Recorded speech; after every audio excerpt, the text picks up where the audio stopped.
Heat and thermodynamicsல multiple choice question பண்ணலாம். First sum பாருங்க. In hot summer, after a bath, the body's internal energy decreases, internal energy increases, heat decreases, no change in internal energy and heat அப்படின்னு கொடுத்துருக்காங்க. ஆக்சுவலாக வந்து பார்த்தீங்கன்னா உங்களுக்கு change in internal energy வந்து என்ன ஃபார்முலா பார்த்தீங்கன்னா என்சிவி டெல்டா டி அப்படின்னு இருக்கும். அப்போ டெம்பரேச்சர் வந்து இன்க்ரீஸ் ஆனால் change in internal energy increase ஆகும். டெம்பரேச்சர் டிக்ரீஸ் ஆனால் change in internal energy decrease ஆகும். After hot summer we taken bath எடுத்ததுக்கு அப்புறம் என்ன ஆகுதுன்னா டெம்பரேச்சர் குறையும். அப்போ டெல்டா டி டிக்ரீஸ் ஆகுது. டெல்டா டி வந்து என்ன ஆகுது? டிக்ரீஸ் ஆகுது. ஸோ தட் டெல்டா யூ வந்து டிக்ரீஸ் ஆகுது. டெல்டா யூ வந்து டிக்ரீஸ் ஆகுது. அப்படின்னா இன்டர்னல் எனர்ஜி டிக்ரீசஸ்ன்றது அந்த ஃபர்ஸ்ட் கொஸ்டினுக்கு கரெக்டான answer. So internal energy decreases அப்படின்னு நம்ம எடுத்துக்கிறோம். சரிங்களா?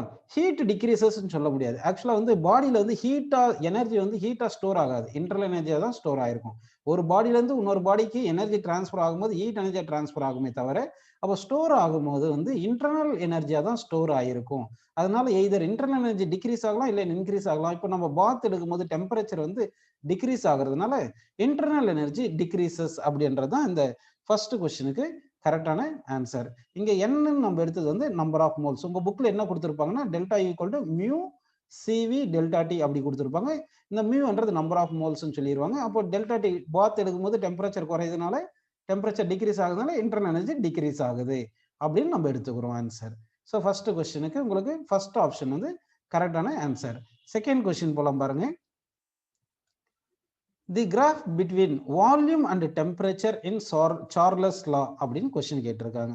ஆக்சுவலா வந்து நமக்கு சார்லஸ் லா என்ன சொல்லுதுன்னா வந்து volume directly proportional to temperature at given pressure and given number of moles அப்படின்னு சொல்லியிருப்பாங்க. நமக்கு ஐடியல் கேஸ் ஈக்குவேஷன் என்ன பார்த்தீங்கன்னா PV is equal to mu R T அப்படின்னு எடுத்துப்போம். மியூன்றது நம்பர் ஆஃப் மோல்ஸ், ஆர்ன்றது universal gas constant.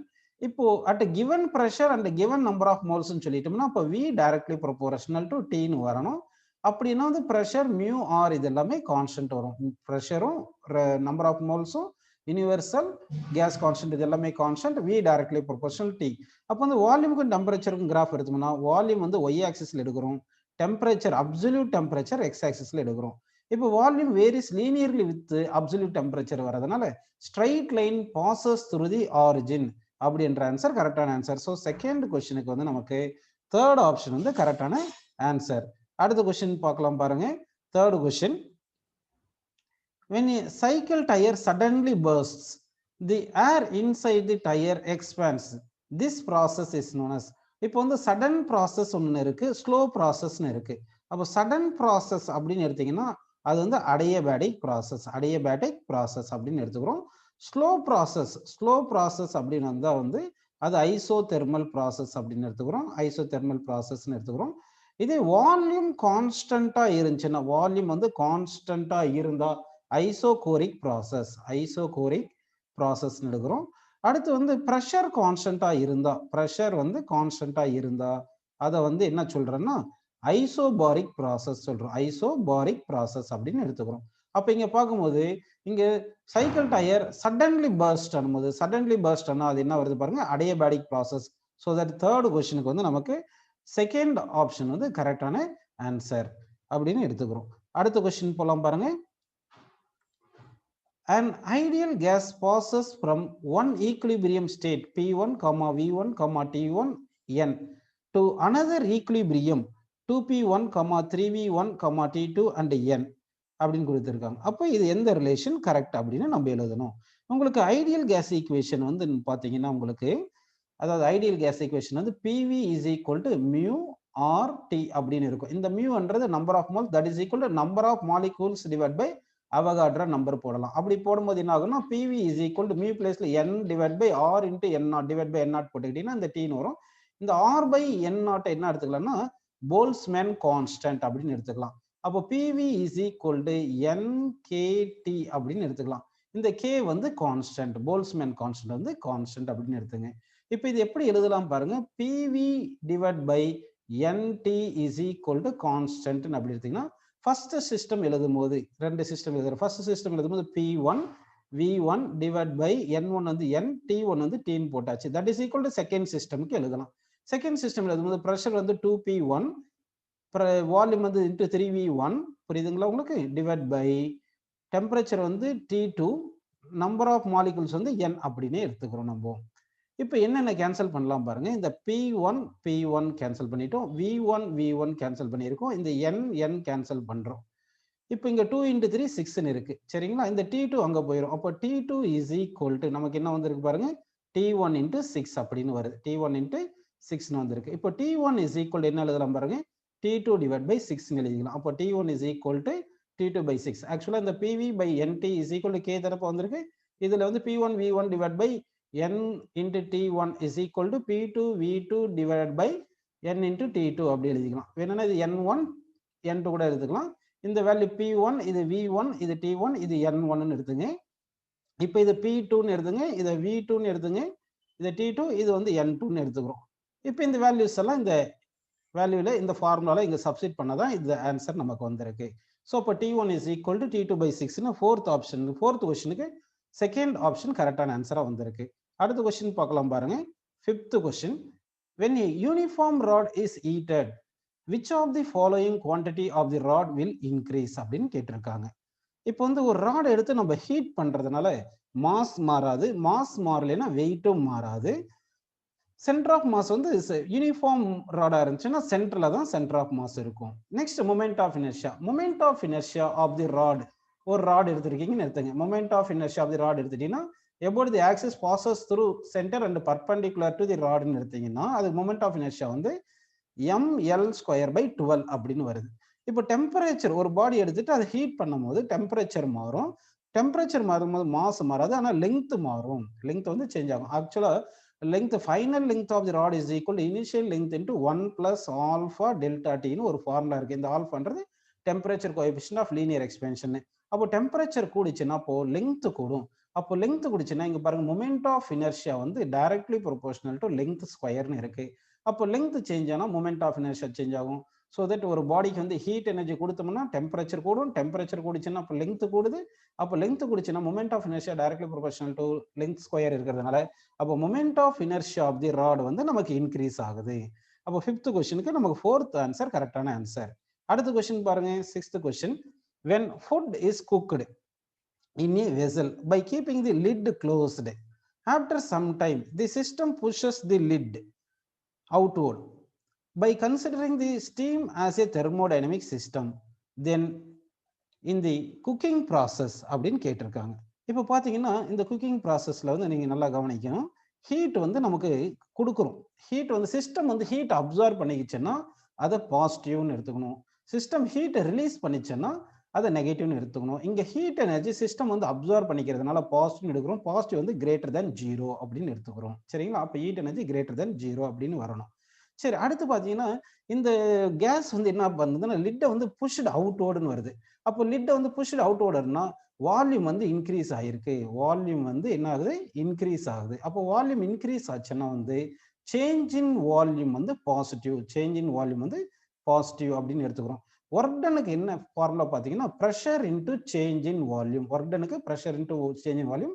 Anyway pressure always positive. இப்போ சேஞ்ச் இன் வால்யூம் வந்து இங்க வந்து கேஸ் வந்து ஸ்டீம் வந்து புஷஸ் தி லிட்னு வரும்போது, அவுட்வோர்டுன்னு வரும்போது அப்படின்னா ஸ்டீம் வந்து எக்ஸ்பேண்ட் ஆயிருக்கு. எக்ஸ்பேண்ட் ஆயிருக்குன்னா வால்யூம் இன்க்ரீஸ் ஆயிருக்கு. அப்போ வால்யூம் இன்க்ரீஸ் ஆச்சுன்னா சேஞ்ச் இன் வால்யூம் வந்து பாசிட்டிவ். அப்போ சேஞ்ச் இன் வால்யூம் பாசிட்டிவ் வந்துச்சுன்னா அப்போ work done is positive. Positive எப்படி எழுதலாம்னா கிரேட்டர் தேன் 0ன்னு எழுதலாம். அப்போ ஒர்க் டன் வந்து கிரேட்டர் தேன் 0, ஹீட் எனர்ஜி அப்சார்ப்ன்றதுனால கிரேட்டர் தேன் 0ன்னு போட்டுட்டு ஸோ இந்த சிக்ஸ்த் கொஸ்டினுக்கு ஃபர்ஸ்ட் ஆப்ஷன் கரெக்டான ஆன்சர் அப்படின்னு எடுத்துக்கிறோம். அடுத்த கொஸ்டின் பாருங்க, seventh question. when you exercise in the morning by considering your body as thermodynamic system, which of the following is true அப்படின்னு சொல்லியிருக்காங்க. சரிங்களா? இப்போ வந்து நம்ம என்ன பண்ணலாம்னா ஃபர்ஸ்ட் லா ஆஃப் தெர்மோடைனமிக்ஸ் அந்த ஃபார்முலா எடுத்துக்கலாம். ஃபர்ஸ்ட் லா ஆஃப் தெர்மோடைனமிக்ஸ் என்ன சொல்லுதுன்னா change in internal energy is equal to heat energy minus work done by the system அப்படின்னு எடுத்துக்கணும். புரியுதுங்களா உங்களுக்கு? அப்போ change in internal energy equal to heat energy minus work done அப்படின்னு வருது. இப்போ வந்து நீங்க எக்ஸசைஸ் பண்ணும்போது ஹீட் எனர்ஜி வந்து நீங்க அப்சர்வும் பண்ண போறதில்ல, ரிலீஸும் பண்ண போறதில்ல. அப்போ ஹீட் எனர்ஜி வந்து 0 அப்படின்னு எடுத்துங்க. ஹீட் எனர்ஜி 0ன்னு எடுத்துக்கிட்டீங்கன்னா அப்போ delta U is equal to minus W. சரி, இப்போ டபிள்யூ மைனஸ் இருந்துச்சுன்னா மைனஸ் இன்ட்டு மைனஸ் பிளஸ் ஆயிரும். அப்போ டெல்டா யூ பிளஸ் ஆயிரும். ஒருவேளை டபிள்யூ வந்து பிளஸ் இருந்துச்சுன்னா மைனஸ் இன்ட்டு பிளஸ் வந்து மைனஸ்னு வரதுனால டெல்டா யூ நெகட்டிவ் இருக்கும். நீங்க ஒர்க் பண்றீங்க, அதாவது வந்து வென் யூ எக்ஸசைஸ் இந்த மார்னிங்னா இப்போ ஒர்க் பண்ணியிருக்கீங்க அப்படின்னா ஒர்க் டன் வந்து you are doing the work, அதனால ஒர்க் டன் வந்து greater than zero. Work done என்ன போட்டுக்கிறோம், கிரேட்டர் தென் ஜீரோ போட்டுரும். அப்போ ஒர்க் டன் கிரேட்டர் தென் ஜீரோனா ஒர்க் டன் வந்து பாசிட்டிவ், ஒர்க் டன் வந்து பாசிட்டிவ், கரெக்டுங்களா? அப்போ change in internal energy equal to minus into work done தானே போட போறோம். அப்போ இது மைனஸ் இன்ட்டு ஒர்க் டன் வந்து என்ன வருது, பாசிட்டிவ்னு வரதுனால மைனஸ் இன்ட்டு பாசிட்டிவ் நெகட்டிவ்னு வருது இல்லைங்களா? ஸோ அப்போ சேஞ்ச் இன் இன்டர்னல் எனர்ஜி என்ன வரணும்னா லெஸ் தேன் ஜீரோன்னு வரணும். அப்போ வந்து when we do exercise வந்து எக்ஸசைஸ் பண்ணும்போது ஹீட் எதுவுமே நம்ம அப்சர்வ் பண்ணிக்க போறதில்லை, அதனால Q வந்து ஜீரோன்னு சொல்லிட்டோம். ஒர்க் டன் வந்து பாசிட்டிவ், ஏன்னா நம்ம எக்ஸசைஸ் பண்ணும்போது ஒர்க் பண்ண போறோம், அதனால ஒர்க் டன் வந்து பாசிட்டிவ் எடுத்துக்கிறோம். இப்போ வந்து இந்த ஃபர்ஸ்ட் லா ஆஃப் தெர்மோடைனமிக்ஸை நம்ம எடுக்கிறோம். இந்த ஃபர்ஸ்ட் லா ஆஃப் தெர்மோடைனமிக்ஸை எடுக்கும் போது Q ஜீரோ போடும்போது delta equal to minus W வந்துருச்சு. அப்போ டபிள்யூ பாசிட்டிவ்னால மைனஸ் இன்ட்டு பாசிட்டிவ் போட்டோம்னா நமக்கு நெகட்டிவ் வரதுனால டெல்டா யூ வந்து நெகட்டிவ். அப்போ change in internal energy negative, negative வந்து லெஸ் தேன் ஜீரோன்னு சொல்றோம். ஸோ தட் செவன்த் கொஸ்டினுக்கு ஆன்சர் என்ன பார்த்தீங்கன்னா வந்து when we are doing exercise work done is positive, change in internal energy negative, so that work done greater than zero, change in internal energy less than zero அப்படின்னு நம்ம எடுக்கிறோம். Seventh question second option correct. இப்போ eighth question பார்க்கலாம் பாருங்க. A hot cup of coffee is kept on the table. After some time, it attains a thermal equilibrium with the surrounding. By considering the air molecules in the room as a thermodynamic system, which of the following is true அப்படின்னு கேட்டிருக்காங்க. சரி, இப்போ நம்ம என்ன பண்ணலாம்னா, இப்போ வந்து ஒரு இது ஹாட் காஃபி, இது வந்து காஃபி டம்ளர் அப்படின்னு எடுத்துக்கோங்க. இந்த காஃபி டம்ளர் இங்க இருக்கு, இங்க ரூம் இருக்குன்னு எடுத்துங்க. இப்போ ரூம் வந்து இங்க இருக்கு, புரியுதுங்களா? இந்த ரூம் வந்து என்ன சொல்லியிருக்காங்க பாருங்க, அடைன்ஸ் தெர்மல் ஈக்விலிபிரியம் அப்படின்னு சொல்லிட்டு இஸ் கெப்ட், இங்க பாருங்க, a hot coffee is kept on the table, after some time it attains thermal equilibrium with the surrounding by considering the air molecules in the room as a thermodynamic system அப்படின்னு சொல்லிட்டாங்க. அப்போ வந்து இப்போ ஒரு ரூம்னு எடுக்கும்போது அங்கே வந்து ரூமுக்கு வந்து வால்யூம் கான்ஸ்டன்ட்னு எடுத்துக்கலாம். வால்யூம் கான்ஸ்டன்ட் எடுத்துங்க. அப்போ வந்து என்ன ஆகும்னா இந்த ஹாட் காஃபி தானப்பா, இது வந்து என்னது ஹாட் காஃபி. ஹாட் காஃபில இருந்து என்ன ஆகும்னா வந்து ஹீட் வந்து இது காஃபி கூல் ஆகும்போது ஹீட் வந்து என்ன ஆகும்னா சரௌண்டிங்க்கு கொடுத்துரும். ஹீட் எனர்ஜி வந்து சரௌண்டிங்கு டிரான்ஸ்ஃபர் பண்ணும். அப்போ சரௌண்டிங் வந்து ஹீட் அப்சர்வ் பண்ணிக்கும். ஹீட் அப்சர்வ் பண்ணிச்சுன்னா பாசிட்டிவ், ஹீட் ரிலீஸ் பண்ண நெகட்டிவ். இப்போ சிஸ்டம் வந்து air molecules in the room as a thermodynamic system தானே சொல்றாங்க. அப்போ ஏர் மாலிகூல் வந்து ஹீட் அப்சர்வ் பண்ணிக்கிறதுனால ஹீட் எனர்ஜி வந்து greater than zero. Heat energy வந்து கிரேட்டர் தென் ஜீரோ அப்படின்னு நம்ம போட்டுக்கணும். ஹீட் எனர்ஜி கிரேட்டர் தென் ஜீரோன்னு போட்டுக்கோங்க. சரிங்களா? அடுத்து வந்து உங்களுக்கு இங்க இந்த ரூம் வந்து எடுத்துட்டு இந்த ரூம் கன்சிடர் பண்ணிட்டீங்கன்னா வால்யூம் வந்து கான்ஸ்டன்ட், ரூமுக்கு வந்து வால்யூம் கான்ஸ்டன்ட்னு வருது இல்லைங்களா? அப்போ வால்யூம் கான்ஸ்டன்ட், அப்போ change in volume zero. Volume கான்ஸ்டன்ட்னா சேஞ்ச் இன் வால்யூம் ஜீரோ வரும். அப்போ work done equal to pressure into change in volume that is equal to ஜீரோன்னு போட்டுக்கோங்க. Work done equal to pressure into change in volume that is equal to ஜீரோன்னு போட்டுங்க. இப்போ தெர்மோடைனமிக்ஸ்ல first law of தெர்மோடைனமிக்ஸ்ல என்ன ஃபார்முலானா change in internal energy is equal to heat energy plus work minus work done. Change in internal energy equal to heat energy minus work done. இங்க work done வந்து நமக்கு என்ன வந்தது, ஜீரோன்னு வந்துருச்சு இல்லைங்களா? அப்போ work done ஜீரோ போட்டீங்கன்னா அப்போ change in internal energy equal to heat energy வருது. இங்க heat energy பாசிட்டிவா இருக்கிறதுனால அப்போ change in internal energy positive. இப்போ heat energy பாசிட்டிவ்னு வந்து இருக்கிறதுனால change in internal energy வந்து பாசிட்டிவ் அப்படின்னு நமக்கு வந்திருக்கு. அப்படின்னா என்ன வரணும் பார்த்தீங்கன்னா both heat energy is positive and change in internal energy is positive. அப்போ ஹீட் எனர்ஜி பாசிட்டிவ்னா பாசிட்டிவ் வந்து கிரேட்டர் தேன் ஜீரோன்னு எழுதுவோம். சேஞ்ச் இன் இன்டர்னல் எனர்ஜி பாசிட்டிவ்னால change in internal energy greater than ஜீரோன்னு அப்படின்னு எழுதுறோம். ஸோ தட் எய்த் கொஸ்டினுக்கு நமக்கு தேர்ட் ஆப்ஷன் வந்து கரெக்டான ஆன்சர். இப்போ நைன்த் கொஸ்டின் போலாம் பாருங்க. An ideal gas is taken from PIVI to PFVF in 3 different ways. Identify the process in which the work done on the gas the most அப்படின்னு question கேட்டிருக்காங்க. ஆக்சுவலா வந்து work done வந்து path function, work done வந்து path function, work done வந்து நம்ம பாத் function அப்படின்னு எடுத்துக்கிறோம். சரிங்களா? அப்போ பாத் ஃபங்க்ஷன் எடுக்கும்போது என்ன ஆகும்னா ஏரியான்றது கிராஃப் தான் வந்து work done. Area of PV graph, area of PV graph, ஏரியான்றது graph is known as work done அப்படின்னு நம்ம எடுத்துக்கிறோம். அப்போ எந்த கிராஃப்ல வந்து ஏரியா அதிகமா இருக்கோ அந்த கிராஃப் தான் வந்து ஒர்க் டன் வந்து நம்ம அதிகமா எடுத்துக்கணும். புரியுதுங்களா உங்களுக்கு? இங்க நம்ம எடுக்கும்போது ஒர்க் டன் வந்து மேக்னிடியூட் ஆஃப் ஒர்க் டன் எடுத்துக்கிறோம். மேக்னிடியூட் ஆஃப் ஒர்க் டன் மட்டும் எடுத்துக்கலாம். சரிங்களா? மேக்னிடியூட்னா அந்த மாடுலஸ் ஆஃப் ஒர்க் டன் மட்டும் எடுத்துக்கலாம். அப்படின்னு பார்த்தீங்கன்னா வந்து உங்களுக்கு கவனிங்க. இப்போ வந்து ஏரியா வந்து பாருங்க, ஃபர்ஸ்ட் கிராஃப்ல ஏரியா நான் அண்டர் தி கிராஃப் இங்க ஷேட் பண்ணி காட்டுறேன் பாருங்க. இந்த ஷேட் பண்ண ரீஜன் தான் ஏரியா. இந்த ஏரியா A1ன்னு எடுத்துங்க. செகண்ட் கிராஃப்ல பாருங்க, ஏரியா அண்டர் தி கிராஃப் இங்க ஷேட் பண்ணி காமிக்கிறேன் பாருங்க. இந்த ரீஜன் தான் ஏரியா A2. ஏரியா A2ன்னு வந்திருக்கு. தேர்ட் ரீஜன்ல ஏரியா ஷேட் பண்ணி காட்டுறேன் பாருங்க. இது வந்து ஏரியா A3 அப்படின்னு நம்ம எடுத்துக்கலாம். இப்போ நீங்க பாத்தீங்கன்னா A1, A2, A3 இருக்கு இல்லையா? அமாங் A1, A2, A3 வந்து இது A3 தான், A2 தான் கிரேட்டரா இருக்கு, ஏரியா 2 தான் கிரேட்டரா இருக்கு. அப்படின்னா ஒர்க் டன் இந்த செகண்ட் கிராஃப்ல தான் வந்து நமக்கு எப்படி இருக்கு, அதிகமா இருக்கு. அப்போ ப்ராசஸ் பில தான் வந்து எப்படி இருக்குன்னா ஒர்க் டன் வந்து கிரேட்டரா இருக்கு. இது வந்து நம்ம எப்படி எடுக்கிறோம் பாத்தீங்கன்னா மாடுலஸ் ஆஃப் ஒர்க் டன் மட்டும் எடுத்திருக்கோம். புரியுதுங்களா? மாடுலஸ் ஆஃப் ஒர்க் டன் மட்டும் எடுத்திருக்கோம். அதனால தான் ப்ராசஸ் பி கரெக்ட்னு சொல்றோம். ஏன்னா வந்து இந்த 3 கேசஸ்லயும் வால்யூம் வந்து டிக்ரீஸ் ஆகுற மாதிரி காமிச்சிருக்காங்க. 3 கேசஸ்லயும் வால்யூம் டிக்ரீஸ் ஆகுற மாதிரி காமிச்சிருக்காங்க. வால்யூம் இன்க்ரீஸ் ஆனா ஒர்க் டன் வந்து பாசிட்டிவ், வால்யூம் டிக்ரீஸ் ஆச்சுன்னா ஒர்க் டன் நெகட்டிவ் வரும். அதனால இங்க ஒர்க் டன் வந்து மாடுலஸ் ஆஃப் ஒர்க் டன் வந்து ப்ராசஸ் பில வந்து அதிகம். Area of the pressure volume graph தான் ஒர்க் டன். அப்போ ஏரியா வந்து செகண்ட் ப்ராசஸ்ல வந்து நமக்கு அதிகமா இருக்கிறதுனால work done in the process B வந்து கிரேட்டர்னு போட்டு 9th question second option correct. 10th question பாருங்க.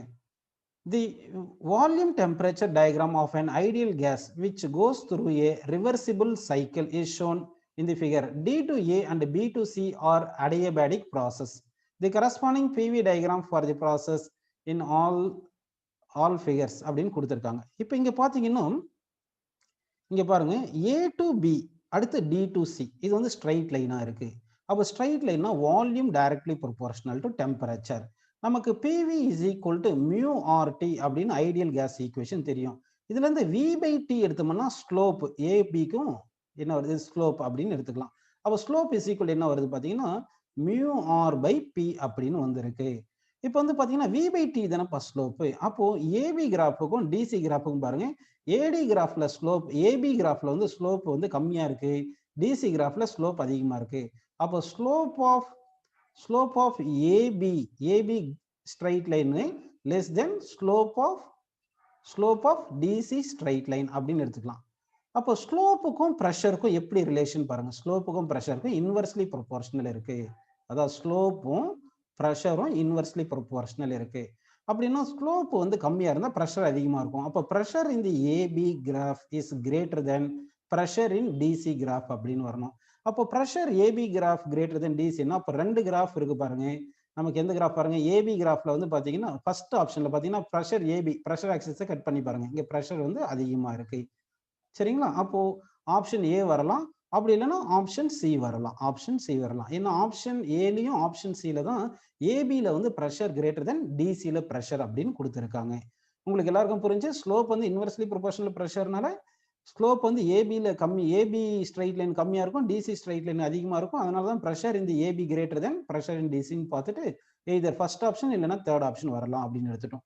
அடுத்து டி டு ஏவும் சி டு பி இது இருக்கு இல்லைங்களா, இது பாத்தீங்கன்னா அடையபடிக் ப்ராசஸ். அடையபடிக் ப்ராசஸ் எடுக்கும்போது அடையபடிக் ப்ராசஸ்க்கு என்ன ஃபார்முலா பார்த்தீங்கன்னா PV power gamma equal to constant அப்படின்னு நமக்கு கிடைக்கும். இதை வந்து டிஃபரன்ஷியேட் பண்ணி நம்ம எழுதும் போது dP by dV அப்படின்னு, இதுதான் ஸ்லோப். dP by dV என்றது ஸ்லோப்னு கிடைக்கும். இந்த ஸ்லோப்புக்கு என்ன ஃபார்முலா பார்த்தீங்கன்னா மைனஸ் காமா P by Vன்னு வரும். பியும் வியும் காமா எல்லாமே பாசிட்டிவ். இப்போ இங்க மைனஸ் இருக்கு இல்லையா, அப்படின்னா ஸ்லோப் வந்து நமக்கு நெகட்டிவ்னு வரணும். ஸ்லோப் வந்து எப்படி வரணும், நெகட்டிவ் வரணும். அடையபடிக் ப்ராசஸ்ல ஸ்லோப் வந்து நெகட்டிவ்னு வருது. அப்படின்னா ஃபர்ஸ்ட் ஆப்ஷன்ல பாத்தீங்கன்னா ஸ்லோப் வந்து A டு டியும் B டு சியும் பாருங்க ஸ்லோப் நெகட்டிவா இருக்கு. ஆனா தேர்ட் ஆப்ஷன்ல பாருங்க ஸ்லோப் A டு டியும் B டு சியும் பாசிட்டிவா இருக்கு. அதனால வந்து நம்ம என்ன சொல்லலாம், 10th கொஸ்டினுக்கு வந்து ஃபர்ஸ்ட் ஆப்ஷன் கரெக்ட்னு சொல்லலாம். அப்படி இல்லைன்னா வேற மெத்தட்ல பார்க்கலாம் பாருங்க. இப்போ பாயிண்ட் டில ஃபர்ஸ்ட் வந்து உங்களுக்கு ப்ரெஷரை வச்சு பார்த்துட்டோம். அப்போ ஏபியில தான் ப்ரெஷர் அதிகமா இருக்கணும் டிசியை விடன்னு சொல்லிட்டு, அதனால ஏபியில ப்ரெஷர் கிரேட்டர் தென் டிசின்னு பார்க்கும்போது ரெண்டு option, option A and option C மட்டும் இருந்துச்சு.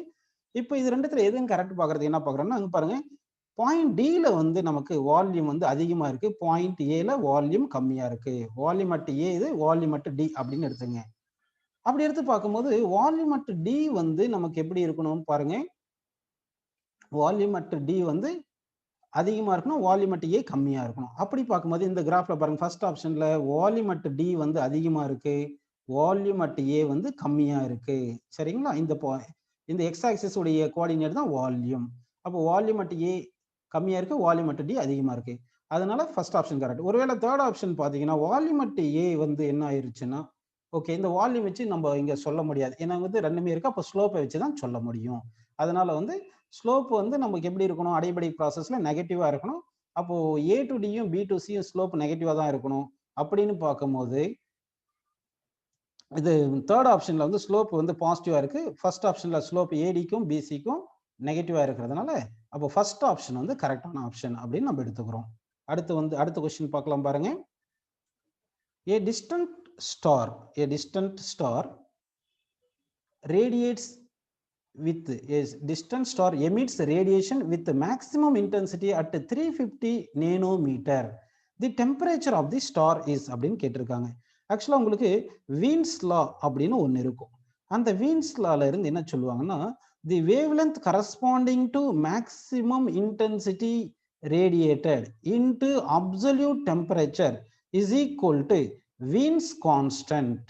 வீன்ஸ் கான்ஸ்டன்ட் பி என்றது வீன்ஸ் கான்ஸ்டன்ட் அப்படின்னு வரும். இந்த வீன்ஸ் கான்ஸ்டன்ட்டுக்கு வேல்யூ எவ்வளவு பார்த்தீங்கன்னா 2.898 இன்ட்டு 10⁻³ மீட்டர் கெல்வின் அப்படின்னு கொடுத்துருப்பாங்க. புரியுதுங்களா உங்களுக்கு? இப்போ நமக்கு wavelength corresponding to maximum intensity என்ன கொடுத்துருக்காங்க?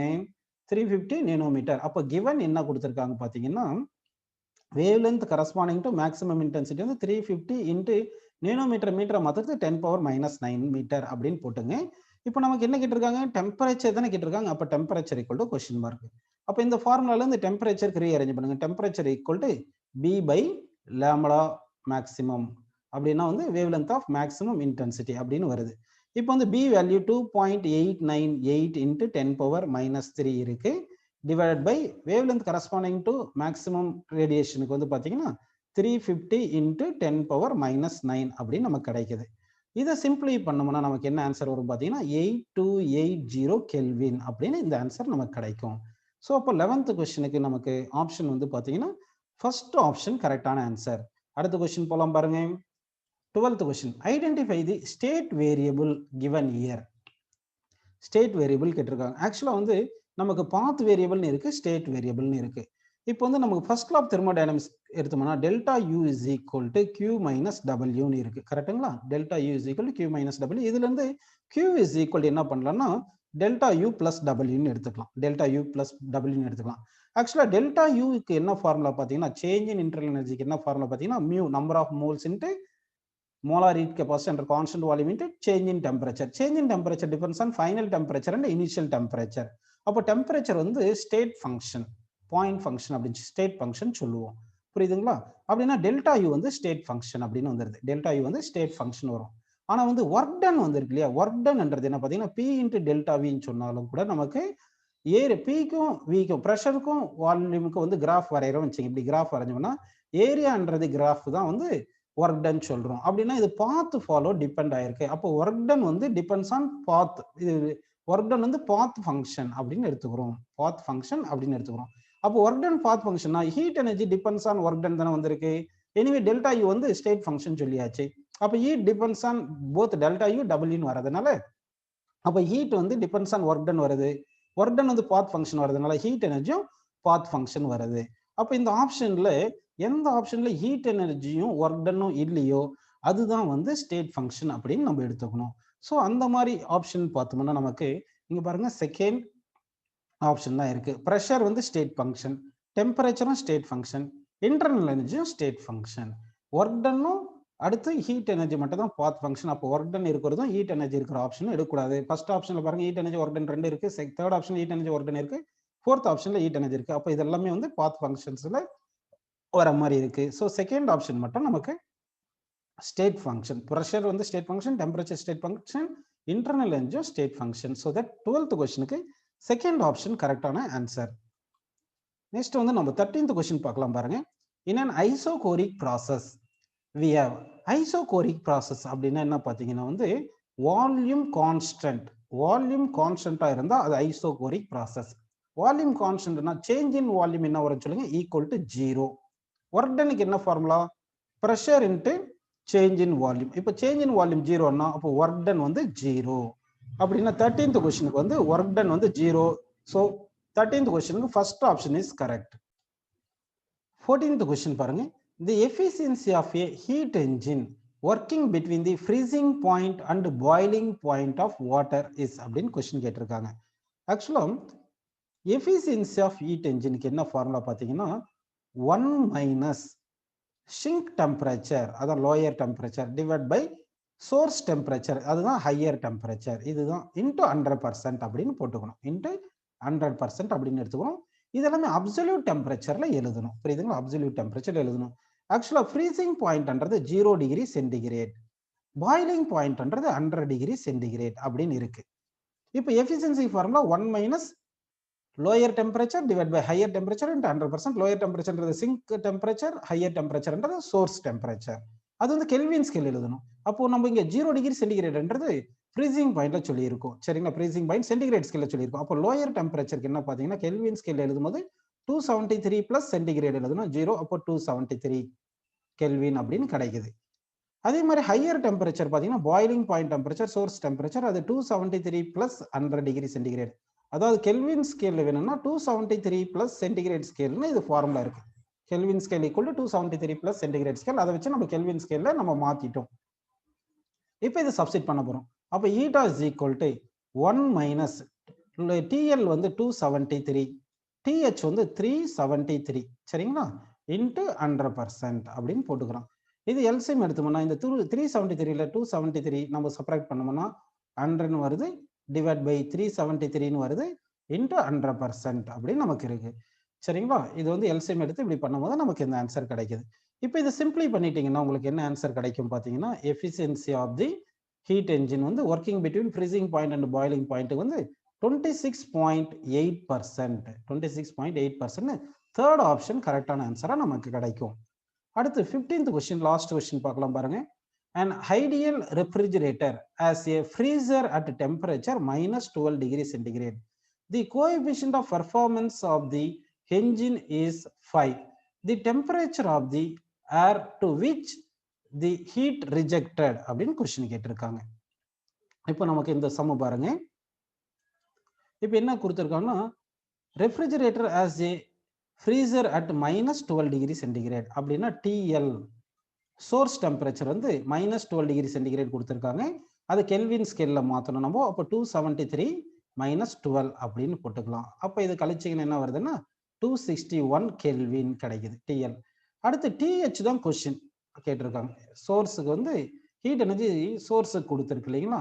அப்போ டெம்பரேச்சர் ஆஃப் தி ஏர்னு கேட்குறது ஹையர் டெம்பரேச்சர், சோர்ஸ் டெம்பரேச்சர் கேட்டிருக்காங்க. நெக்ஸ்ட் வந்து நமக்கு என்ன கொடுத்திருக்காங்கன்னா கோஎஃபிஷியன்ட் ஆஃப் பெர்ஃபார்மன்ஸ் கொடுத்திருக்காங்க. Coefficient of performance denoted by simple beta that is equal to 5 னு கொடுத்திருக்காங்க. இப்போ வந்து நமக்கு formula for coefficient of performance என்ன பார்த்தீங்கன்னா ஃபார்முலா வந்து beta is equal to lower temperature divide by higher temperature minus lower temperature அப்படின்னு நம்ம எடுத்துக்கிறோம். இப்போ பீட்டாக்கு வந்து நம்ம 5 னு சப்ஸ்டிட் பண்றோம். இங்க வந்து பாருங்க இது 273ல இருந்து இந்த 12 வந்து நம்ம செப்பரேட் ஏன்னா வந்து இங்க பாருங்க கெல்வின் சென்டிகிரேட்ல இருக்கிறது கெல்வினா மாத்தணும். கெல்வின் ஸ்கேல் ஈக்குவல் டு சென்டிகிரேட மாத்தணும் 273ல ஆட் பண்ணிக்கணும். இங்க 273ன்னு போட்டாச்சு. சென்டிகிரேட் வந்து -12 கொடுத்திருந்தா -12 போட்டோம். இப்போ 3ல 2 போனா 1 போட்டு 7ல 1 போனா 6 போட்டு 261 கெல்வின் இங்க எழுதியாச்சு. இப்போ லோயர் டெம்பரேச்சர் வந்து 261 போட்டுங்க. ஹையர் டெம்பரேச்சர் THன்னு போட்டுங்க. Minus lower temperature 261. இதை ரீஅரேஞ்ச் பண்ணுங்க. இப்போ ரீஅரேஞ்ச் பண்ணும்போது என்ன வருது பாருங்க 5 × TH is equal to இது என்ன வரும்னு சொல்லுங்க. இந்த இது இங்க மல்டிப்ளை பண்ணுங்க 5 × -2x 261 இருக்கும். அது லெஃப்ட் சைடுல வரும்போது பிளஸ் ஆயிரும். இல்லைன்னா அது ஒரு முறை எழுதிக்கிங்க. நீங்க வந்து மைனஸ் போட்டுட்டு 5 × THன்னு போட்டுட்டு 5 × 261ன்னு போட்டுட்டு is equal 261 போட்டுங்க. இந்த -5 × 261 அந்த பக்கம் கொண்டு போயிருங்க. So 5 × TH is equal to 5 × 261 plus 261 வருது.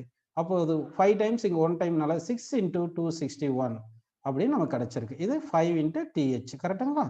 இப்போ வந்து நம்ம என்ன பண்ணோம்னா TH is equal to என்ன வருது பாருங்க 6 × 261 divided by 5 அப்படின்னு நம்ம போடுறோம். சரிங்களா? இப்போ நம்ம 6 × 261 divided by 5 இதை சால்வ் பண்ணா என்ன கிடைக்கும் பாத்தீங்கன்னா 313.2 கெல்வின்ல கிடைக்கும். ஆனால் நமக்கு சென்டிகிரேட்ல தானே ஆப்ஷன்ஸ் கொடுத்துருக்காங்க. அப்போ வந்து சென்டிகிரேட்ல வேணும் என்ன பண்ணோம்னா centigrade equal to K minus 273. அதாவது சென்டிகிரேட்ல வேணும்னா கெல்வின் ஸ்கேல் மைனஸ் 273 போட்டோம்னா நமக்கு சென்டிகிரேட்ல கிடைக்கும். அப்படின்னா பாருங்க இந்த டிஹெச் வந்து சென்டிகிரேட்ல வேணும். அப்போ என்ன பண்ணலாம், கே வேல்யூ எவ்வளோ கிடைச்சிருக்கு பாருங்க, இன் கெல்வின்ல எவ்வளோ கிடைச்சிருக்கு, கேன்றது இன் கெல்வின். இன் கெல்வின்ல 313.2 வந்திருக்கு. அதுல இருந்து நம்ம 273 கழிச்சிடுறோம். இப்படி 273 கழிச்சிட்டோம்னா நம்ம சென்டிகிரேட்ல வரும். அப்போ இது செப்பரேட் 213.2ல இருந்து 273 கழிச்சோம்னா நமக்கு 40.2 டிகிரி சென்டிகிரேட் அப்படின்னு ஆன்சர் கிடைக்குது. ஸோ கரெக்ட் ஆன்சர் பார்த்தீங்கன்னா 40.2 டிகிரி சென்டிகிரேட். 15th கொஸ்டினுக்கு தேர்ட் ஆப்ஷன் கரெக்ட். தேங்க்யூப்பா. கிளாஸ் கம்ப்ளீட் பண்ணிடலாம்.